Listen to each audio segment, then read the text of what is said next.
तो नमस्कार सभी को। तो कैसे हैं आप सब। मैं देख रहा हूँ कुछ दिनों से कुछ चीज़ों के बारे में बहुत ज़्यादा हलचल हो रही है ऑनलाइन पीजीआर के स्कैम को लेके। बट मैं आपको आज एक और सच बोलने वाला हूँ, तो एंड तक देखना इस वीडियो को। भाई तुम कभी मार्केट में जाओ, किराने की दुकान से लेके इलेक्ट्रिकल की दुकान, हर बंदा इस पीजीआर को बेच रहा है। ये जो यूएसए मेड है, जो कि होता है ये नीचे दिल्ली मेड है, सरोजनी मेड होगा, हर एक बंदा बेच रहा है इसको। घरों में जाके बंदे बेच रहे हैं, घरों में जिनका ना कोई रजिस्टर्ड है, ना कोई करंट अकाउंट है, ना कोई कंपनी है। भाई तो तुम खुद हिसाब लगा लो कि क्या होगा इसमें। नॉर्मल बंदों के पास 10-10 पेटियां पड़ी हुई है इसकी, हजार लीटर पड़ा हुआ है एक बंदे के पास। मेरी भी दुकान है जेडी एंटरप्राइजेस करके, मैंने पीजीआर बेचा एप्लिन करके, जो रजिस्टर्ड था, जो कि आया था पीछे से। मैंने करा भी अपने बगीचे में, मेरे को सही रिजल्ट आए उसके। पक्के काम में विश्वास रखो मेरे भाई। शॉर्टकट की तरफ क्यों भाग रहे हो आप लोग। और आपको क्या लगता है कि सिर्फ पीजीआर में ही धांधलियां होती है? ये तो बहुत छोटी सी चीज है। असली जो स्कैम हो रहा है ना हमारे फार्मर्स के साथ, सेब ना लगने का जो असली कारण है, जो लोगों के पत्ते नहीं बच रहे, उनका असली कारण पता क्या है? ट्रेडिंग की दवाइयाँ, डुप्लीकेट दवाइयाँ। जो मार्केट में डुप्लीकेट दवाइयाँ भरी पड़ी है ना अभी। कस्टमर्स को सस्ता चाहिए, रिटेलर्स को मार्जिन चाहिए। क्यों ही रुकेगा कोई डुप्लीकेट दवाइयाँ बेचने से? आप लोगों का ये माइंडसेट कि नहीं यार, 50 रुपए के लिए आप लोग 4 किलोमीटर चले जाते हो दूर दवाई लेने के लिए, फिर आप कहते हो कि हमारे बगीचे नहीं बच रहे। भाई मैं नहीं कह रहा कि मेरे से लो, बट किसी जेन्युइन जगह से लो ना। आप पैसे की उस पर जज कर देते हो कि दवाई यहाँ पे सस्ती है तो यहीं से लूंगा। मैं नहीं बोल रहा कि भाई मेरे से लो, मेरी दवाई की दुकान है, रेपुटेड दुकानें होती है जगह जगह में भाई, जहाँ पे पता है लोगों को कि भाई क्या सही है क्या गलत है। कहीं पे 2-5 रुपए सस्ता, 100 रुपए सस्ता मिल रहा है तो बस वहीं पे दौड़ के भाग जाएगी, नहीं ये तो हमारा उल्लू बना रहा है, ये जो महंगा बेच रहा है हम तो वहां से लेके। सबसे बड़ी दिक्कत है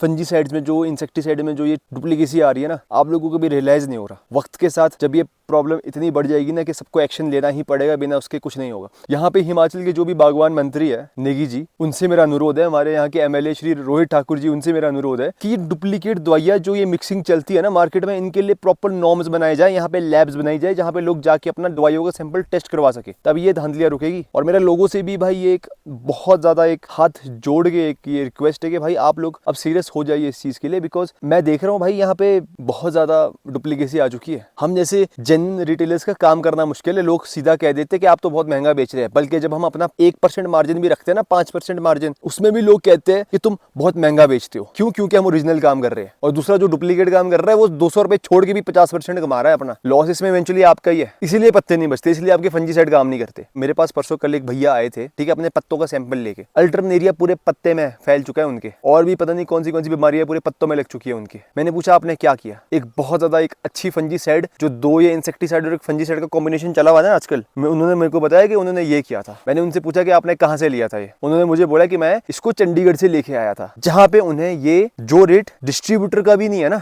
डिस्ट्रीब्यूटर से भी 1000 रुपए सस्ता रेट पड़ा था उनको वहां पे। डिस्ट्रीब्यूटर से, जो कंपनी डिस्ट्रीब्यूटर को जो रेट देती है ना, उससे भी 1000 रुपए सस्ता उनको पड़ा था चंडीगढ़ पे। वो तो तुम खुद हिसाब लगा लो कि क्या लेके आया उन्हें बेचारे। और वो इतने पक्के अपने काम के, बगीचे में हर चीज इतना परफेक्ट है उनका, कैंचा भी सैनिटाइज करके यूज करते हैं सब कुछ। बावजूद इसके बस कि 1000-1500 रुपए बच जाएगी, नीचे से ले आता हूँ चंडीगढ़ से, यहाँ पे अपने बगीचे की ऐसी तैसी कर दी। कुछ नहीं बचा, कुछ नहीं रुका, लग गया पूरे बगीचे में फैल रहा है इन्फेक्शन उनका। शुरू होती है ये कहानी पंजाब से, कुराली से, वहां पे इनकी फैक्ट्रीज जाके पता कर लेना। मैं तो सीधा तुम्हें ओपनली बता रहा हूँ भाई, मेरे को अपने बगीचे तो मेरे बचे हुए, मेरे को क्या है भाई। But as a responsible citizen of Kotkhai, मैं चाहता हूँ कि हमारे बगीचे लंबे चले, लोग थोड़े जागरूक हो। Go for quality, not for price. इतनी सी बात है, इतनी सी बात समझ लीजिए आप लोग। जितनी गलती इन लोगों की है ना, उससे ज्यादा गलती आप लोगों की, आप लोग फिर भी इनकी तरफ जाते हो। ये सिर्फ 1 से 2 साल तक है इनका बिजनेस, और ज्यादा से ज्यादा उसके बाद सड़क पे आ जाएंगे सारे। भगवान भी देखते हैं और लोग भी देखते हैं। और तभी मैं आप लोगों के सामने बातें रख रहा हूँ, ताकि आप लोग थोड़े से अवेयर हो जाए और इन चीजों पे रोक लगा सके।